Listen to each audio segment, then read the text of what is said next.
Everywhere you turn, you see and hear sold over asking price or sold in one day.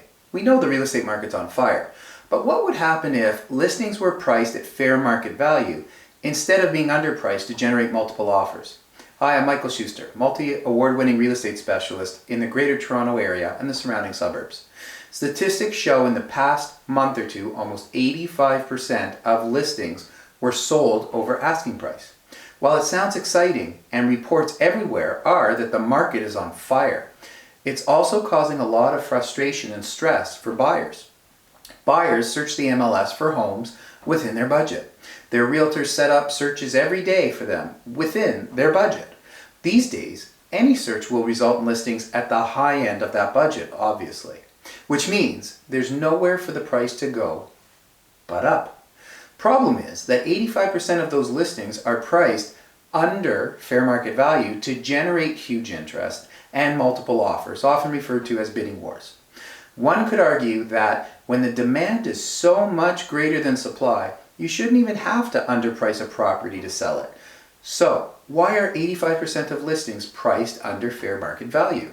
Number one, it increases the chances even more that you'll receive multiple offers. Number two, it increases the chances that the property will sell in hours or a day versus weeks or months.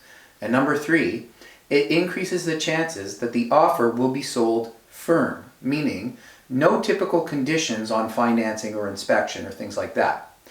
But what are the repercussions or the results of this underpricing trend? Number one, it's increasingly hard for buyers to create a budget and search within that budget. Number two, it leads to increasing disappointment for buyers as they fall in love with their dream home and then lose out in a bidding war, or the price is driven even higher than their budget will allow for. And number three, risk.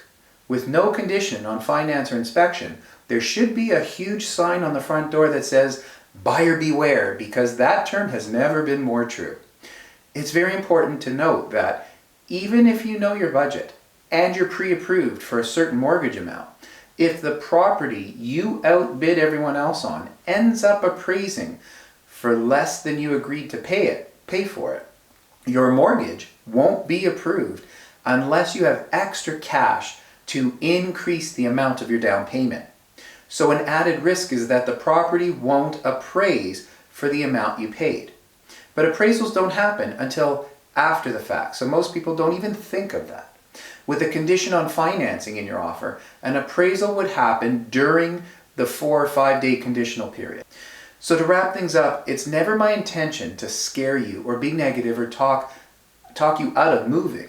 It's always my intention to educate and inform and ensure that you make good decisions that'll keep your family and your bank account safe. With that in mind, I'll leave you with this question to ponder. What would happen if listings were priced at fair market value instead of below fair market value?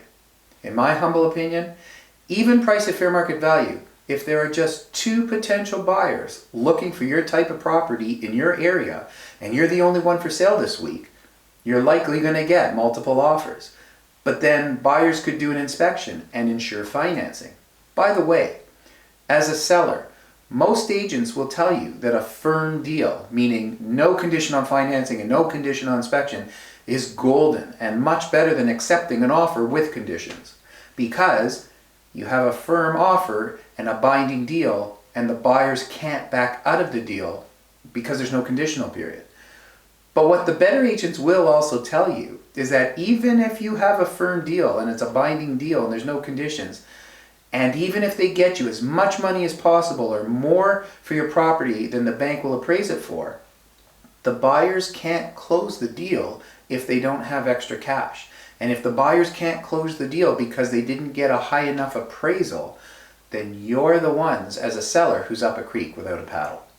And if you want to know the difference between sold over asking price versus sold over fair market value, make sure you check out my other post called Sold Over Asking versus sold over fair market value, because there's some really important stuff that I cover in that post.